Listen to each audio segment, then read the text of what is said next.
Simula nung baby, ako na nag-alaga na hanggang naging 2 taon. Hindi ko alam kung anong itsura ng bata na yun, kung hindi mo lang pinapakita sa akin kahit video call, hindi.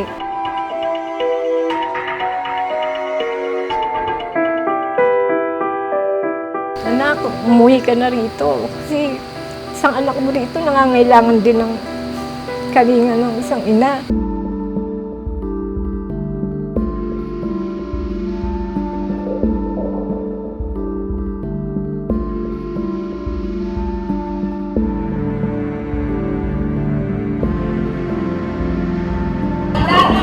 Diyan na nga, sa inyo nakatira eh. Huwag yung lang kapag-usap.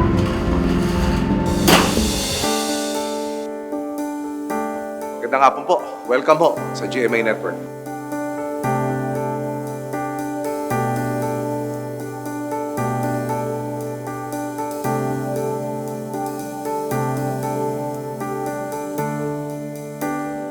Sir, ma'am, ano po ang gusto niyong mangyari ngayon? Ang gusto namin, no, mauwi yung mag-ina ko, yung apo ko, at saka yung anak ko. Ayun na ho yata ayun na ho yung anak ninyo. Ayun. Una. Mami, ayun na ho si ma'am. Yan ho yung hiling ninyo, di ho ba? Sige ho. Sir, thank you. Ay, hindi ho, hindi ho. Wala ho. Trabaho lang po. 10 po ng mga kasama ko sa team yan. Thank you, sir, very much.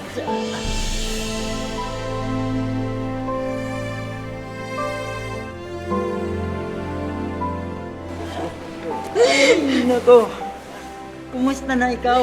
Ah, kumusta ikaw? Ah, kumusta ikaw? Ah.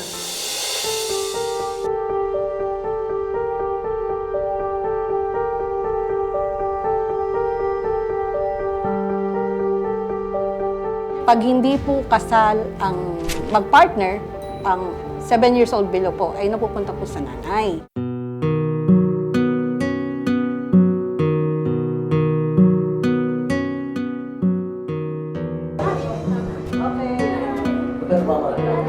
Alam niya, hindi kasi natural po niya, society.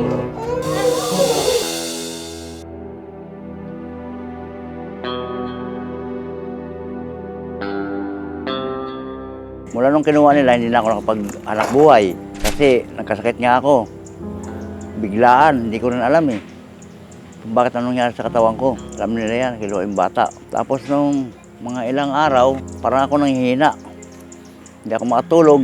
Siyempre sa kaisip nung mga anak ko siguro, ganun.